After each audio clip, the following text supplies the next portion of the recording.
Imagine this. You've worked tirelessly, achieved incredible success, and now you're looking forward to a luxurious first-class flight with your beloved spouse. But from the moment you step onto that plane, the smiles freeze, the service sours, and you're met with a chilling hostility you can't comprehend. For distinguished philanthropists, Elijah and Serena Vance, their dream trip aboard a gleaming Boeing 707 was about to descend into a nightmare of prejudice. But what this arrogant crew didn't know was that the very people they were degrading held the power to dismantle their careers and reshape the entire airline. Get ready for a story of blatant discrimination, shocking twists and karma delivered at 30,000 feet. The scent of expensive leather and faintly floral air freshener usually calmed Elijah Vance. As he settled into seat 2A in the first-class cabin of Skyways International Flight 815 from New York to London, he squeezed his wife Serena's hand in 2B. They were celebrating their 20th anniversary and the successful launch of their latest charitable foundation, one aimed at providing educational resources to underserved communities globally. This trip was a rare indulgence, a chance to disconnect and simply be. Elijah, a man whose quiet demeanor often masked a razor-sharp intellect and immense influence in the tech and finance world, adjusted his bespoke suit jacket. Serena, an accomplished civil rights attorney turned full-time philanthropist, exuded an effortless elegance, her warm smile usually capable of disarming anyone. Today, however, that smile would be tested. The boarding process was nearing its end. Other first-class passengers, predominantly white, had been greeted with effusive welcomes offers of pre-departure champagne and attentive service. When Brenda Jenkins, the lead flight attendant, with a helmet of blonde hair and a smile that didn't quite reach her eyes, approached their row, her demeanor subtly shifted. "Can I take your coats?" she asked, her voice a shade cooler than it had been for the passenger in 1A. "Yes, please," Serena replied, her tone gracious. Brenda took their coats, her movements efficient but clipped. She didn't offer them a pre-departure beverage. Elijah caught Serena's eye. A silent acknowledgement passed between them. They were accustomed to the nuanced ballet of microaggressions, the subtle shifts in tone and service that often accompanied their presence in predominantly white, affluent spaces. Usually they let it slide, not wanting to mar their own peace. A younger flight attendant, Chloe Davis, with wide, earnest eyes, noticed the omission. She discreetly approached. "Mr. and Mrs. Vance, may I offer you some champagne or orange juice before we depart?" "Champagne would be lovely, thank you," Serena said, offering Chloe a genuine smile. Chloe scurried off, only to be intercepted by Brenda near the galley. A hushed, tense conversation ensued. Elijah, with his keen ability to read situations, noted Brenda's sharp gestures and Chloe's increasingly uncomfortable posture. Chloe returned, her face flushed. "I'm so sorry," she began, her voice barely above a whisper. "But Miss Jenkins said we're, needing to conserve the champagne for the in-flight service due to an unexpected shortage." Elijah raised an eyebrow. "A shortage in first class before we've even taken off." He'd seen at least 3 other passengers already enjoying their bubbly. Brenda chose that moment to sweep past. "Is there a problem here?" she asked, her voice saccharine but laced with steel. "Yes, Brenda, there appears to be," Elijah said calmly. "My wife and I requested champagne, which other passengers are currently enjoying. Your colleague informed us of a sudden shortage." Brenda's plastic smile tightened. "As I informed Chloe, we are managing our limited premium stock.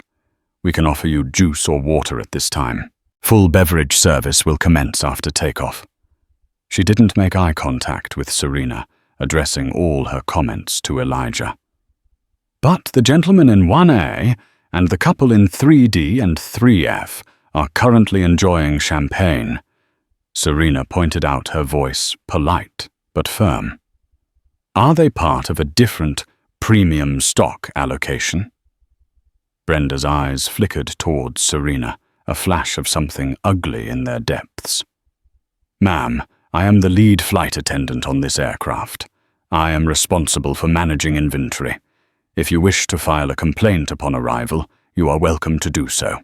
For now, please accept our apologies if your preferred beverage is not immediately available. She turned on her heel and walked away, a smug set to her shoulders. The Vances sat in stunned silence for a moment. This wasn't subtle. This was blatant. Gary, another senior flight attendant, who seemed to shadow Brenda's every move, smirked from the galley as he polished a glass, clearly having overheard the exchange. "Well?" Elijah said, his voice low and dangerous. "This is certainly a new level of service." Serena took a deep breath. Unbelievable. Absolutely unbelievable. On our anniversary, no less. Her legal mind was already cataloguing the incident, the witnesses, the clear disparity in treatment. As the plane taxied for takeoff, the Vances exchanged a look. This wasn't just about a glass of champagne anymore. It was about dignity, respect, and a line that had been arrogantly publicly crossed. And Brenda Jenkins had no idea who she had just insulted. The Boeing 777 climbed gracefully into the darkening sky, its powerful engines a dull roar that usually signified the beginning of an adventure. For Elijah and Serena Vance, it felt more like the ceiling of a very uncomfortable, very unwelcoming container. Once the seatbelt sign pinged off, Brenda Jenkins began her rounds, exuding an exaggerated bonhomie towards the other passengers. When she reached the Vances, her demeanor was strictly icily professional. "May I take your dinner order?" she asked, her notepad poised, avoiding eye contact with Serena, and focusing on a point just past Elijah's shoulder. Elijah, ever the strategist, decided to test the waters further. "Yes, I believe we'll both start with the lobster bisque, followed by the Chateaubriand for myself, and my wife will have the pan-seared salmon." He then added pointedly, "And to drink we would still appreciate that champagne if the shortage has miraculously resolved itself." Brenda's lips thinned. "The champagne is now available with the meal service, sir." Her tone implied she was doing them a tremendous favor. "1 glass each." "We'll have the bottle, thank you," Serena interjected smoothly, her voice betraying no hint of the anger simmering beneath the surface. "We're celebrating our anniversary." A flicker of something, annoyance, disbelief, crossed Brenda's face. "A full bottle?" she questioned, as if it were an outrageous request. "Is that a problem?" Elijah asked, his gaze steady. "No, sir." Brenda clipped scribbling on her pad. "Of course not." She moved on the exaggerated warmth, returning instantly for the passengers in the row behind them. Gary, her loyal acolyte, delivered their meal. The lobster bisque was lukewarm. When he presented the champagne, he fumbled with the cork, nearly sending it flying, and poured with a distinct lack of finesse, a slight sneer playing on his lips. He placed the bottle unceremoniously on Elijah's tray table without an ice bucket, and hurried away. Chloe, the junior flight attendant, passed by later, her eyes darting towards them with a mixture of apology and fear. She subtly slid an extra bread roll onto Serena's side plate when Brenda wasn't looking, and offered a small, hesitant smile. Serena acknowledged the gesture with a grateful nod. Here was at least one person who recognized the Vances were being treated differently. Throughout the meal, the service remained pointedly deficient for the Vances. Water glasses remained unrefilled unless explicitly requested multiple times. Used plates lingered. When Elijah requested a coffee after dinner, Gary brought it to him black, despite Elijah having clearly asked for cream and sugar, which he'd then had to request again. Each interaction was a fresh wave of passive aggression. Other passengers were beginning to notice. A woman across the aisle, Mrs. Henderson, a kind-faced lady in her 60s, leaned over. "Is everything all right, dears?" she whispered. "I couldn't help but notice the staff seem a bit off with you." Serena offered a polite, strained smile. "We're managing, thank you for asking. Just a few service hiccups." Elijah, however, was done with polite understatement. He leaned forward slightly. "Actually, Mrs. Henderson, we seem to be experiencing a rather persistent and targeted level of rudeness and substandard service from Ms. Jenkins and Mr. Miller since we boarded." Mrs. Henderson looked shocked. "Oh my, that's dreadful. I've flown Skyways many times, and Brenda is usually, well, she's usually quite attentive to..." The unspoken to people like me hung in the air. Later, when Serena requested an extra blanket as the cabin temperature had dropped, Brenda returned after a significant delay. "I'm afraid all the spare blankets are currently in use, ma'am," she said, her voice flat. This was, Serena knew, highly improbable in a first-class cabin on a long-haul flight. "Are you quite sure?" Serena pressed. "I'm feeling rather cold." "I can check again, but I doubt any have become available," Brenda replied dismissively. She made a cursory theatrical show of looking in an overhead bin, nowhere near the usual supply storage, before turning back. "No, none. Perhaps you have a sweater in your carry-on."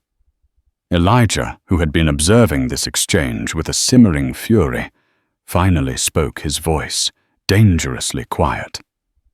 "Ms. Jenkins, my wife is cold. Find her a blanket. Now." His tone, devoid of its usual warmth and full of command, seemed to momentarily startle Brenda. It was the voice of a man used to being obeyed, a voice that rarely needed to be raised to achieve its purpose. "Sir, there's no need to take that tone." Brenda retorted, her composure slipping into outright hostility. "I told you there are no more blankets." "Then perhaps you can fetch the captain," Elijah suggested coolly. "I'm sure he'd be interested to know that his lead flight attendant is unable or unwilling to provide basic comfort to his first-class passengers, especially when it seems to be a selective inability." Brenda paled slightly at the mention of the captain, but quickly recovered her bravado. "The captain is busy preparing for our transatlantic crossing. He doesn't need to be disturbed for something so trivial." "Discrimination and dereliction of duty are hardly trivial, Miss Jenkins," Serena stated, her lawyerly precision cutting through Brenda's bluster. "And we are meticulously documenting every instance, every interaction, every slight. We will be taking this further."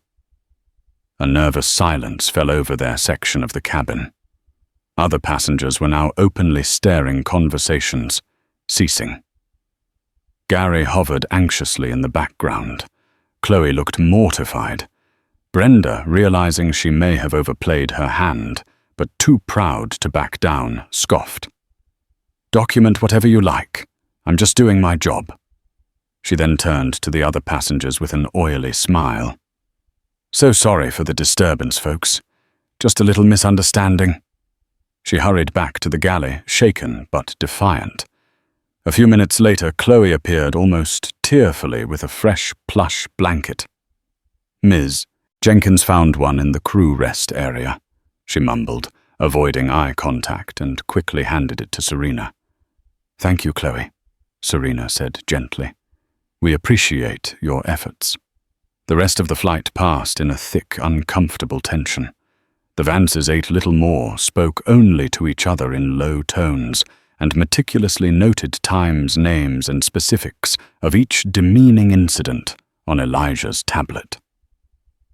The joy of their anniversary trip had been thoroughly poisoned. They were no longer just passengers. They were plaintiffs building a case. And the evidence was damning. The sun began to rise as they approached the British Isles, painting the clouds in hues of orange and pink.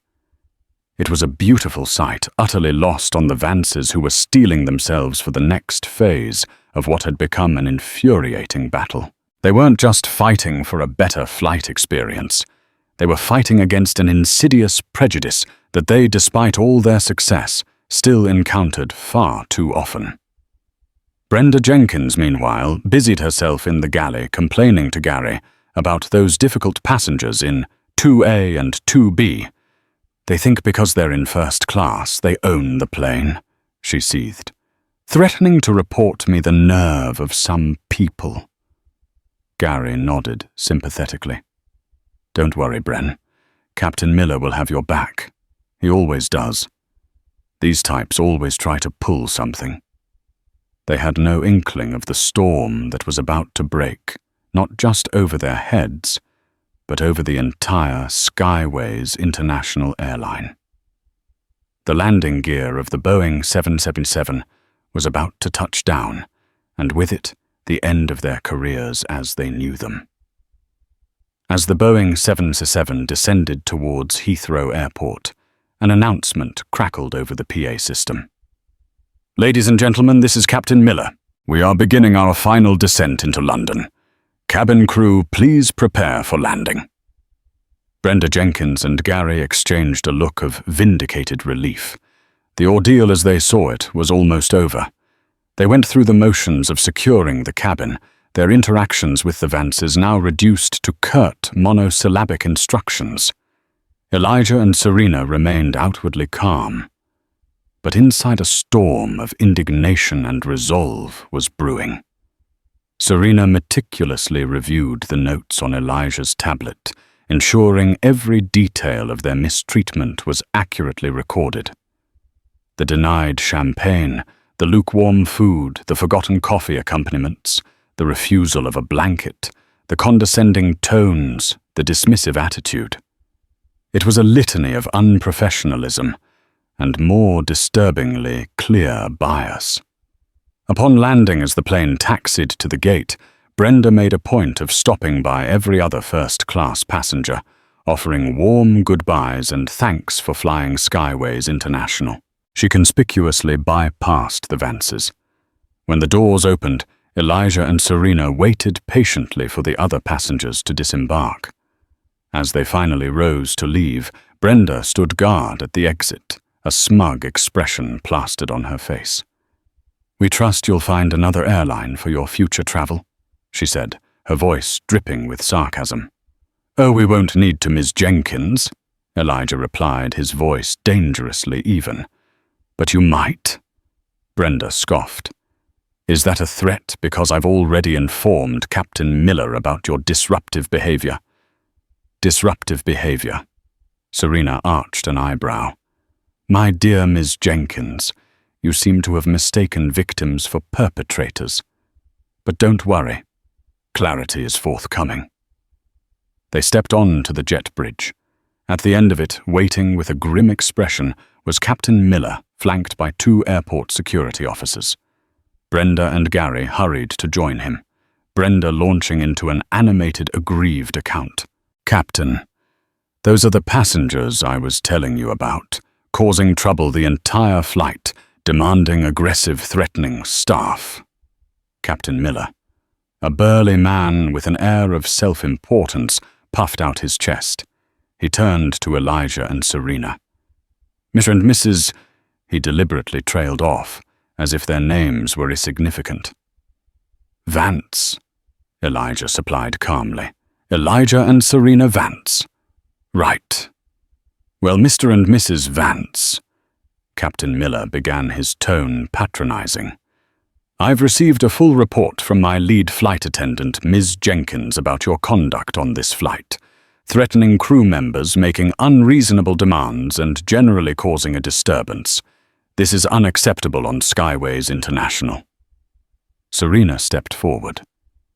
"Captain, with all due respect, your lead flight attendant's report is a complete fabrication designed to cover her own and Mr. Gary's discriminatory and unprofessional behavior towards us throughout this entire flight. We were denied service afforded to other passengers spoken to disrespectfully and treated with blatant contempt from the moment we boarded. That's a very serious accusation, ma'am, Captain Miller said, his eyes narrowing. And frankly, one I find hard to believe. Brenda is one of my most experienced attendants. Experienced in what, Captain Bigotry? Elijah countered, his patience wearing thin. We have meticulously documented every incident, including times and witnesses. We have the names of other passengers who observed our treatment. Brenda, emboldened by the captain's presence and the sight of security, interjected, "They're lying, Captain. They were trying to get free upgrades, more champagne, anything they could." Typical. The last word was muttered, but audible enough. Serena's eyes flashed with cold fury. Typical. What exactly do you mean by typical, Miss Jenkins? Before Brenda could dig herself a deeper hole, Captain Miller raised a hand. That's enough, frankly. I'm inclined to believe my crew. We have a zero-tolerance policy for disruptive passengers. I'm having your details recorded, and you'll be issued a formal warning. Skyways International may also choose to refuse you future passage. The two security officers looked uncomfortable. Sensing this was more than a routine passenger dispute, Elijah chuckled a dry, humorless sound. A warning. Refuse us passage, Captain. You and Ms. Jenkins are operating under a severe misapprehension of the situation. He reached into his breast pocket and pulled out his phone.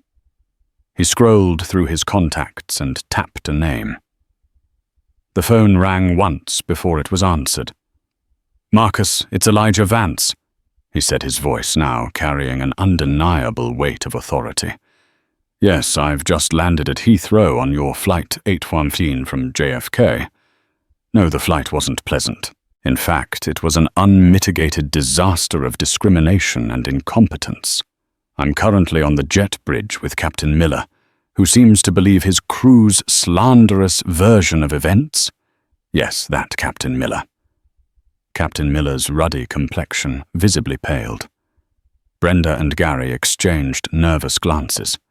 The name Marcus, in conjunction with your flight 815, had a chillingly authoritative ring to it. Elijah continued.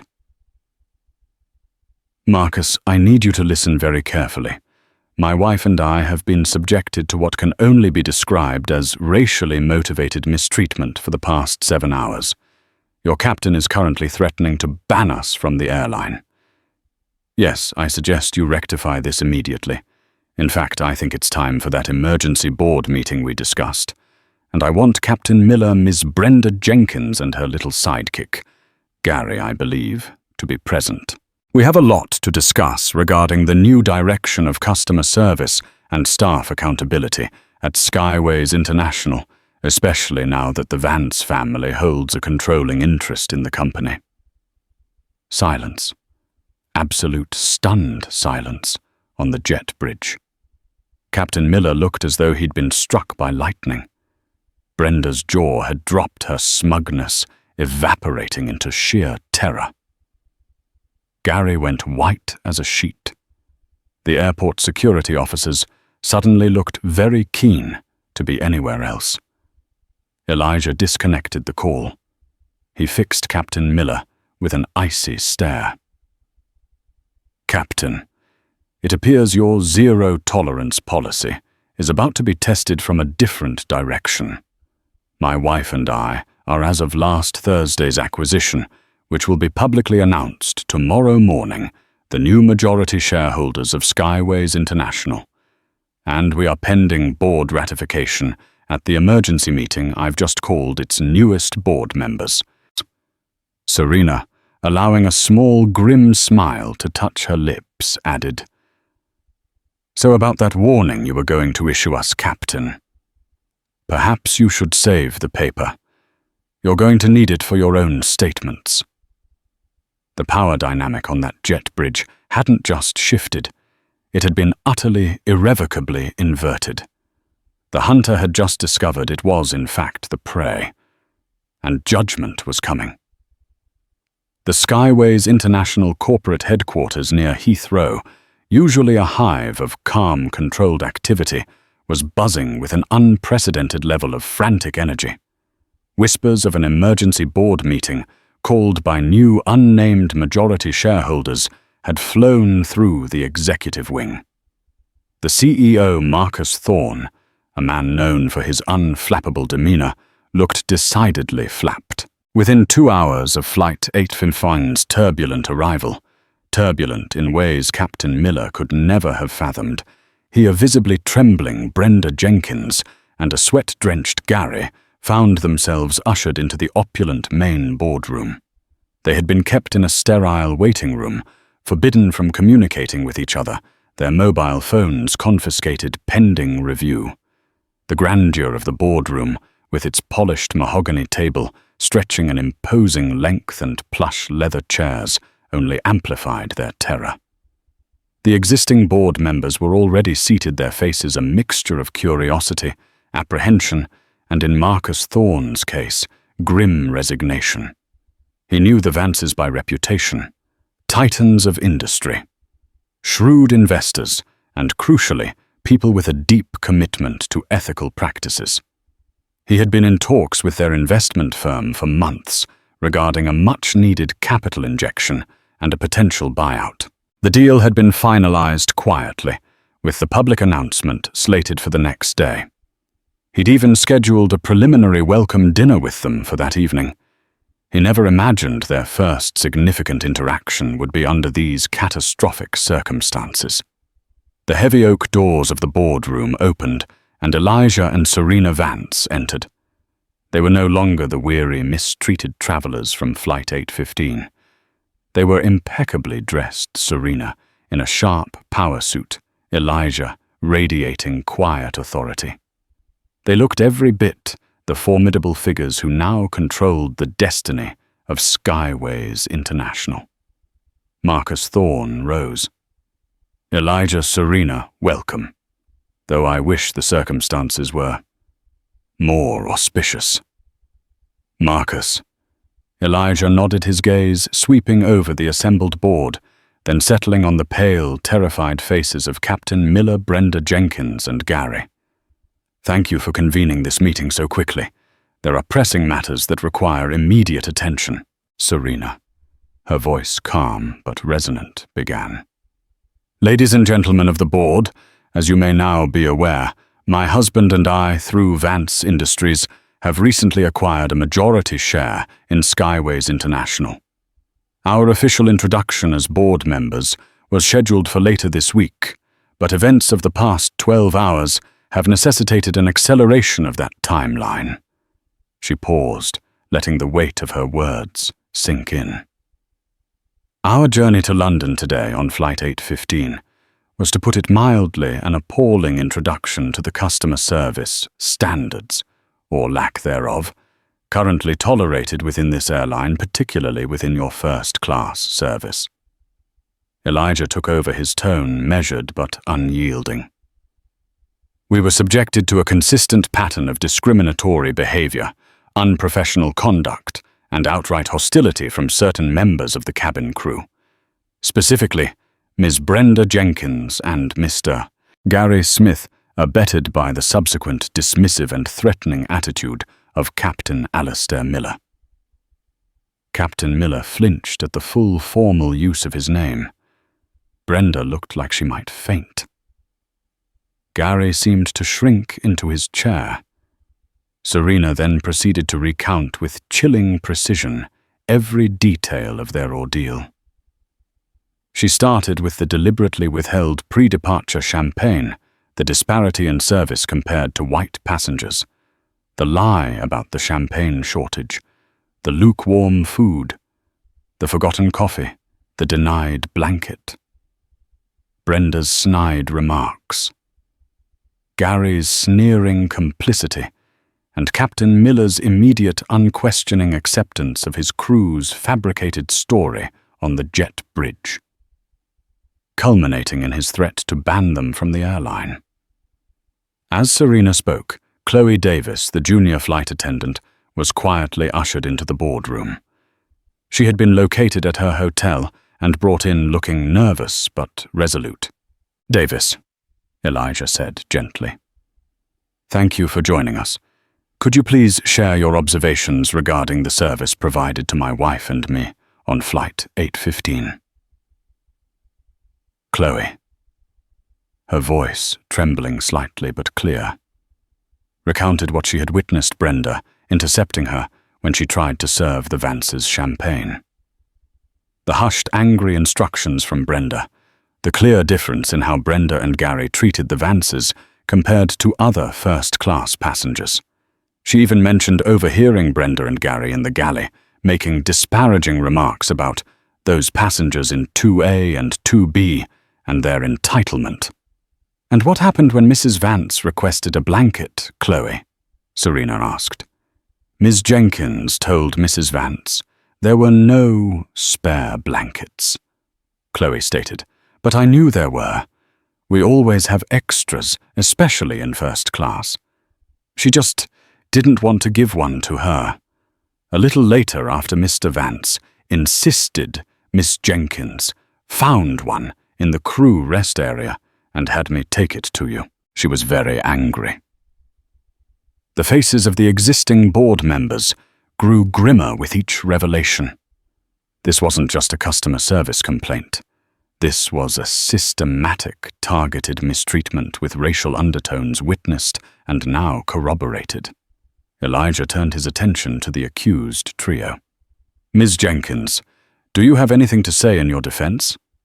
Any explanation for your behavior, which I must remind you was directed at the new majority owners of this airline?"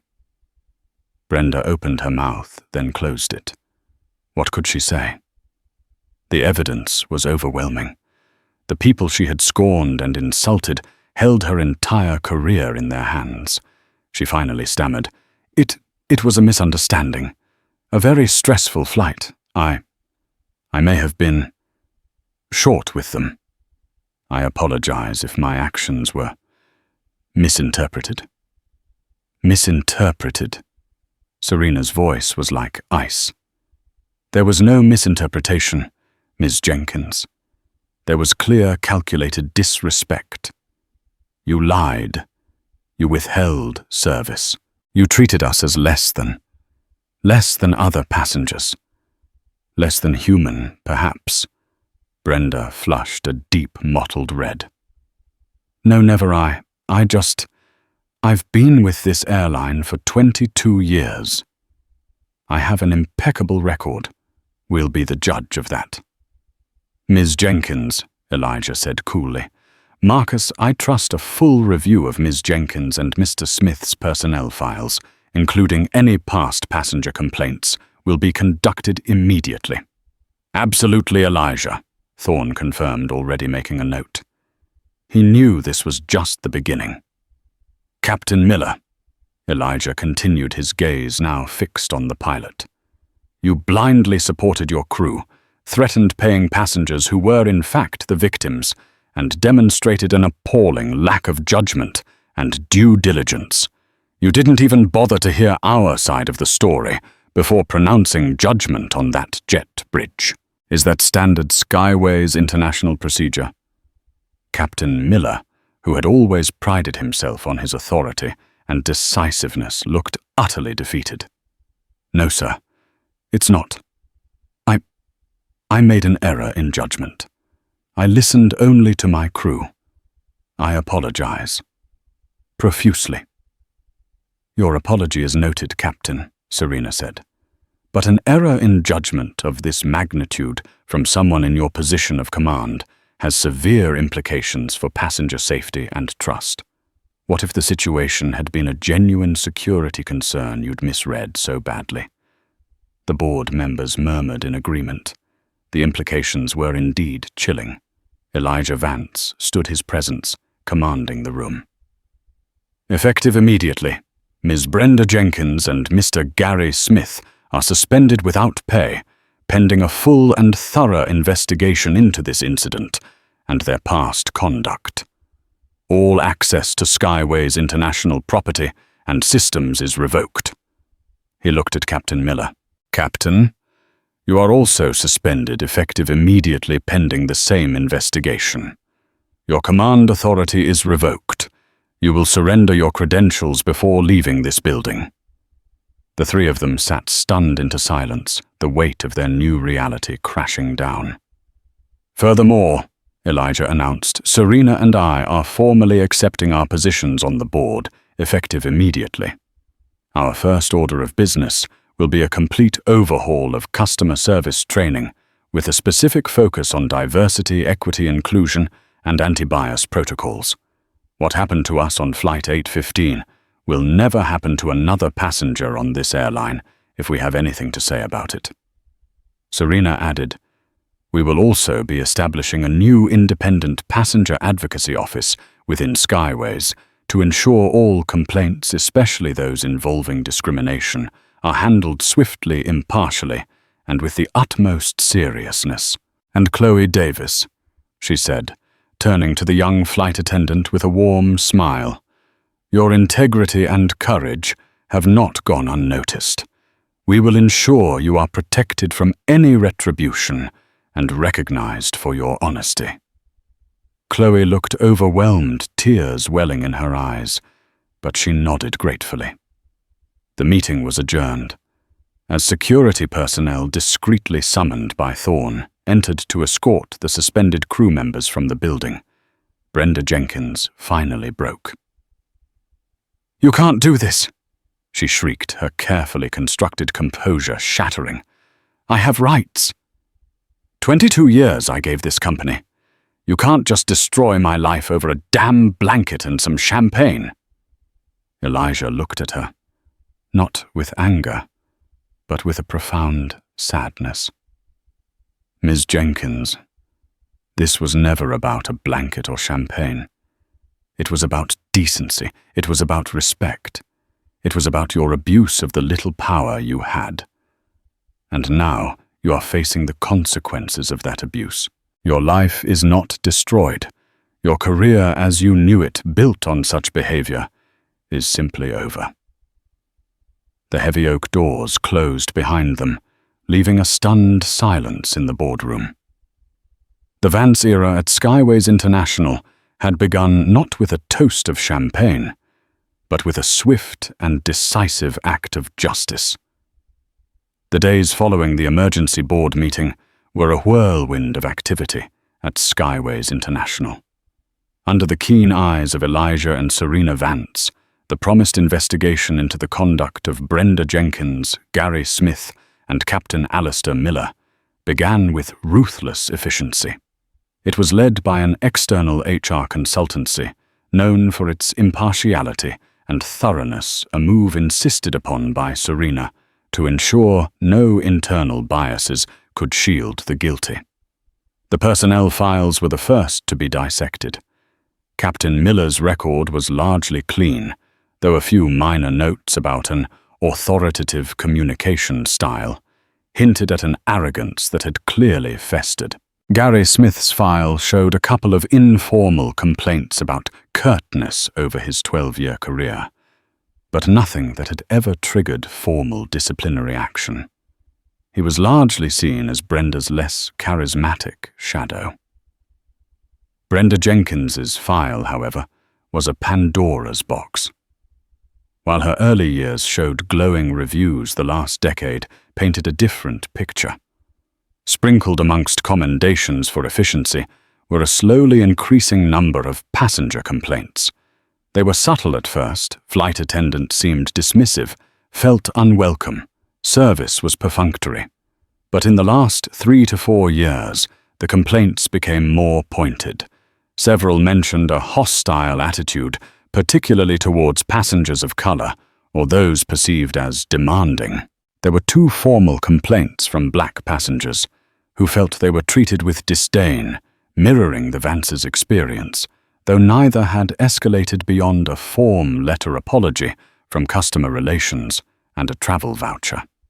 It became clear that Brenda had cultivated a reputation among certain junior crew as a tyrant, and among some senior pilots like Captain Miller as an efficient, no-nonsense lead attendant who kept passengers in line. Her long tenure and carefully managed relationships with pilots who preferred a compliant crew had insulated her. Complaints that reached mid-level management were often quietly smoothed over to avoid rocking the boat with a senior crew member.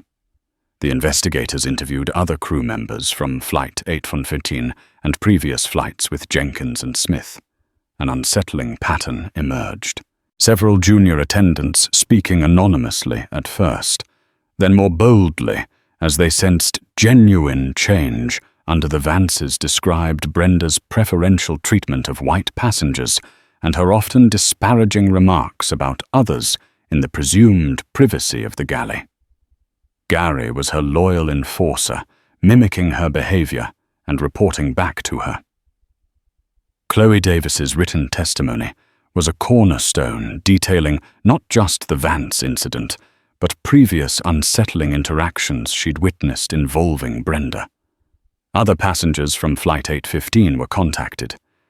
Mrs. Henderson, the lady who had expressed concern to Serena, provided a damning statement about the visible disparity in service. Another businessman who had initially dismissed the Vances' situation as them being sensitive sheepishly admitted upon reflection that the crew's interactions with them had been markedly colder. The karma for Brenda Jenkins was not swift, in the sense of a single axe fall, but a slow, agonizing public and professional dismantling. As details of the investigation, though not the Vances' identities, initially were strategically leaked to aviation industry watchdogs and select media by concerned Skyways insiders, quietly sanctioned by the Vances to ensure transparency, her carefully crafted image began to crumble. Online forums for flight attendants buzzed with a mixture of shock and "I knew it" comments. Her union initially posturing to defend her vigorously backed down significantly when presented with the mounting evidence and the sheer power of the new airline owners. For Captain Miller, the investigation highlighted gross negligence in his command responsibilities. His failure to objectively assess the situation on the jet bridge, his immediate acceptance of his crew's biased account, and his threatening posture towards the Vances were deemed unacceptable failures of leadership. His authority, once absolute on his aircraft, was now gone. Gary Smith, stripped of Brenda's protection, was exposed as a willing accomplice, a weak-willed individual who participated in discriminatory practices. The investigation concluded after 3 weeks. The findings were unequivocal. The Vances, along with Marcus Thorne and the board, reviewed the final report. Serena, with her legal expertise, ensured every step was meticulously documented and legally sound. The consequences were delivered without fanfare, but with devastating impact. Brenda Jenkins was terminated from Skyways International for gross misconduct, including discriminatory practices, dishonesty, and creating a hostile environment for passengers and junior crew. Her 22 years of service ended not with a golden handshake, but with a termination letter sent by courier. Her pension, while legally protected up to a point, would be significantly impacted by the nature of her dismissal, precluding any discretionary bonuses or enhancements. The airline also formally noted they would not provide positive references. Her dream of retiring to a small cottage in the Cotswolds, funded by a generous airline send-off, evaporated. The public nature of her downfall, now widely whispered about in the industry, made finding another position as a lead flight attendant virtually impossible. She was a pariah.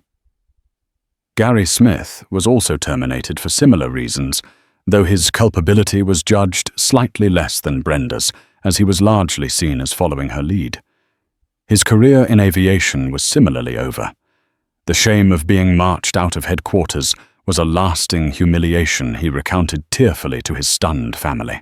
Captain Alistair Miller was given a choice: resign, immediately citing personal reasons, and keep a portion of his retirement benefits intact, or face formal termination for gross negligence and failure of command, which would also see him stripped of his pilot's license by aviation authorities upon Skyways' formal report.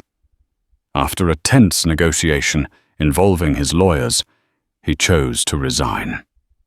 While he avoided public termination, the resignation under a cloud was well understood in the tight-knit aviation community. He would never captain a commercial airliner again. His career, once a source of immense pride, ended in disgrace. The hard karma wasn't just about job loss. It was about the stripping away of status, the public exposure of their prejudice and incompetence, and the irrevocable end to careers they had built their identities around. It was the shame they now carried. Brenda, once imperious and controlling, found herself isolated. Gary, once smirking and complicit, faced the disappointment of his family. Captain Miller, once the unquestioned commander, was grounded, his authority rendered meaningless. For Chloe Davis, the outcome was vastly different. She was publicly commended by the Vances and CEO Marcus Thorne for her courage and integrity. She was offered a promotion to a cabin purser training program, fast-tracked due to her demonstrated ethical strength. She became a quiet symbol within Skyways of the new culture the Vances were determined to build, one where doing the right thing was valued above all else. The news of the firings and the reasons behind them, though, carefully worded to avoid legal pitfalls while still being clear about the nature of the offense, sent shockwaves through Skyways International. The message was unmistakable: the old ways of doing things, the quiet tolerance of microaggressions, the turning of a blind eye to discrimination, were over. The Vance ownership was not just a financial change. It was a moral reckoning.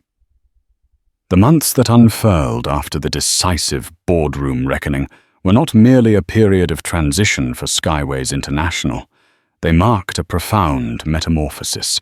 Elijah and Serena Vance were not content to be distant figures, new names on the letterhead. They understood that true change required persistent hands-on engagement, a meticulous deconstruction of the old flawed edifice and the careful construction of something new, something better. Their vision was clear. Skyways would not just be an airline that transported people from one point to another.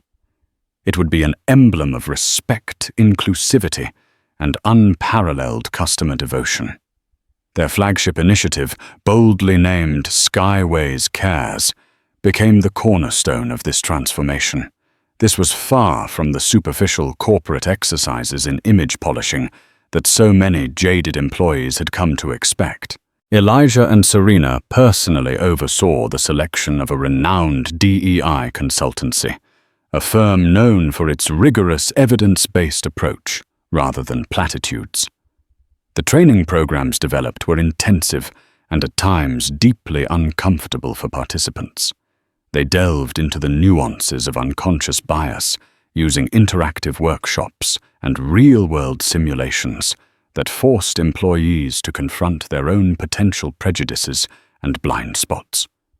The Vances insisted that these sessions be mandatory for everyone, from the ground crew meticulously loading baggage in all weather, to the pilots holding hundreds of lives in their hands, to the executives in the C-suite.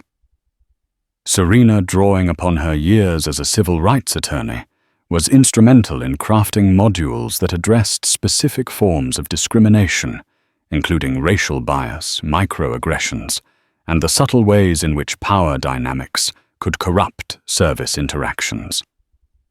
Role-playing scenarios were particularly impactful. One which became known internally as the 2A-2B simulation was a direct, albeit anonymized, reflection of the Vances' own ordeal.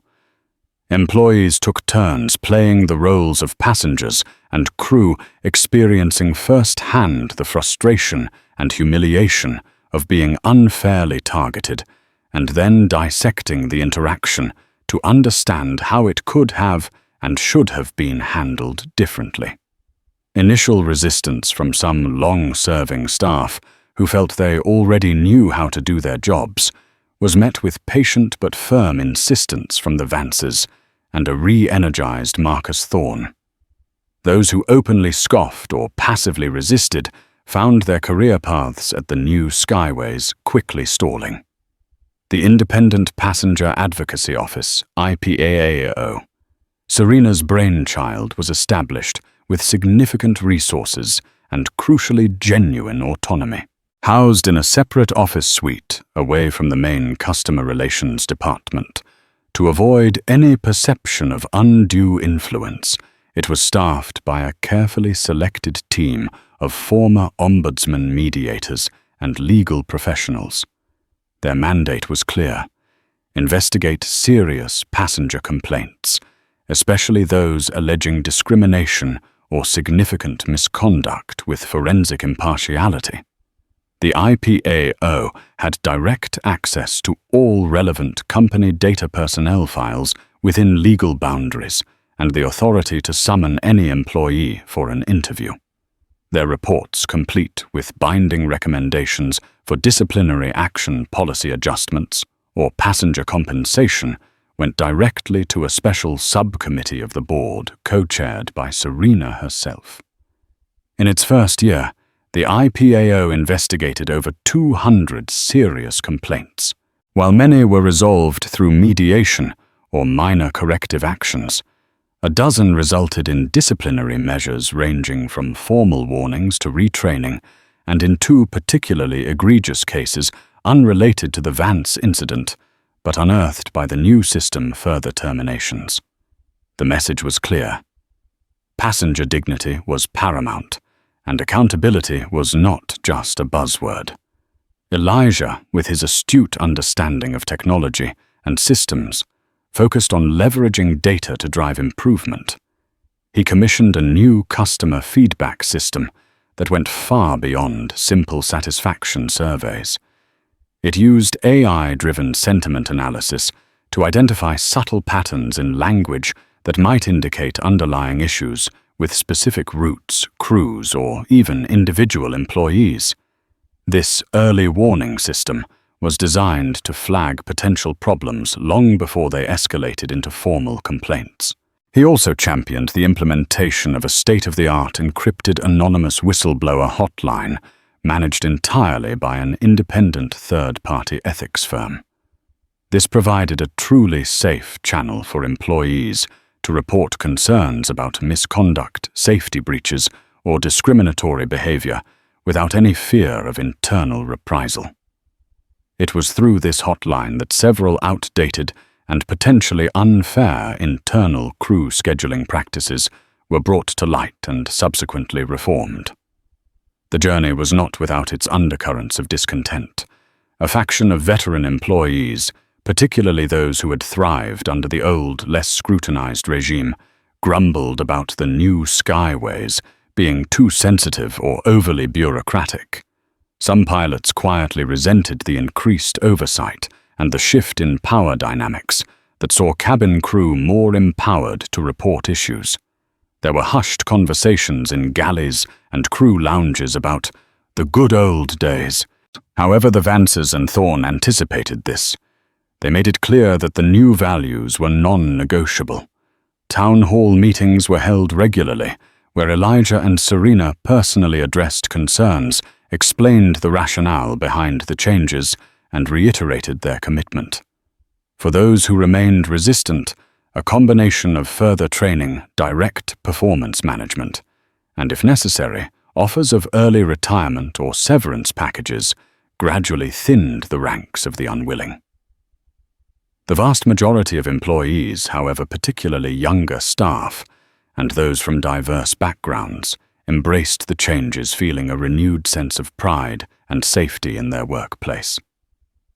Chloe Davis became an embodiment of this new culture.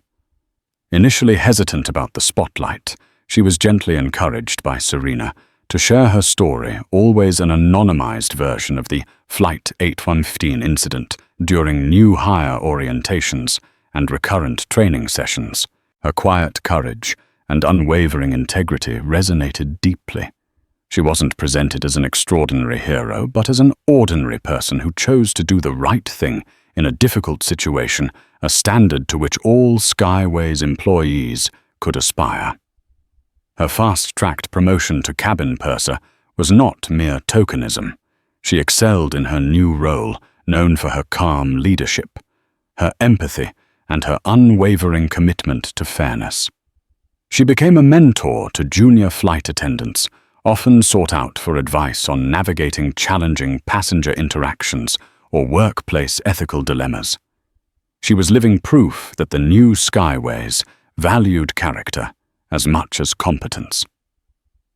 Externally, the aviation world watched Skyways International with keen interest.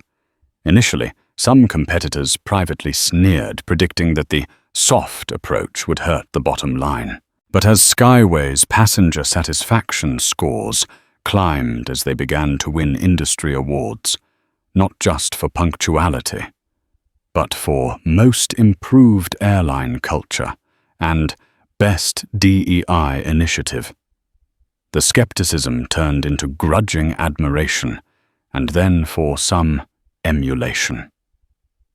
Other airlines began to cautiously inquire about the consultants Skyways had used, about the structure of their IPEO. The Skyways Cares model started to become a case study in business schools. The Vances, though they never sought personal publicity for the Flight 815 incident, found themselves invited to speak at industry conferences about ethical leadership and transformative change, invitations they selectively accepted when they felt it could genuinely advance the cause of better corporate practices. And what of those whose actions had inadvertently catalyzed this revolution? Their lives became cautionary tales whispered in the break rooms of Skyways and other airlines. Brenda Jenkins's fall from grace was particularly stark. The loss of her job, her status, and the comfortable retirement she had envisioned was a bitter pill. She found the anonymity of her cashier job at the upmarket Harrington's department store galling.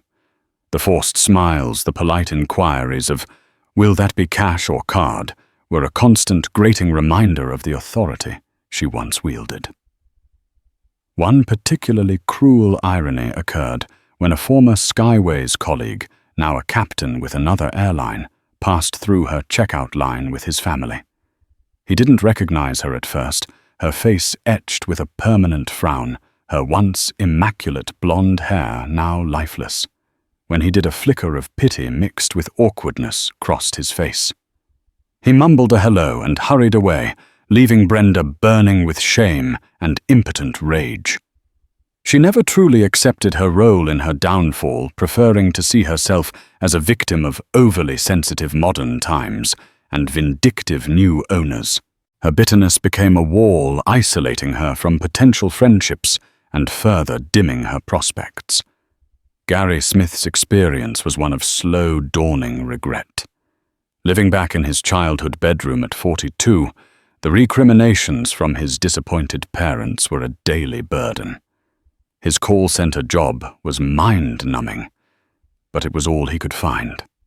He often replayed the events of Flight 815 in his mind, cringing at his own sycophantic behavior towards Brenda and his sneering dismissal of the Vances. He realized too late that he'd thrown away a decent career for the approval of a bully.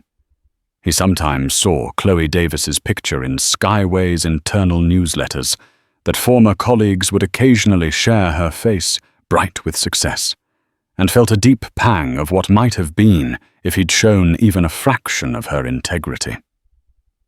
Captain Alistair Miller's exile was perhaps the most profound. Aviation had been his entire life, his identity. Grounded, stripped of his command, he felt like a ship without a rudder. He sold his impressive house, unable to bear the memories and the financial upkeep, and bought a small, isolated cottage in rural Wales. His days were long and empty, punctuated by solitary walks and the mournful cries of distant sheep.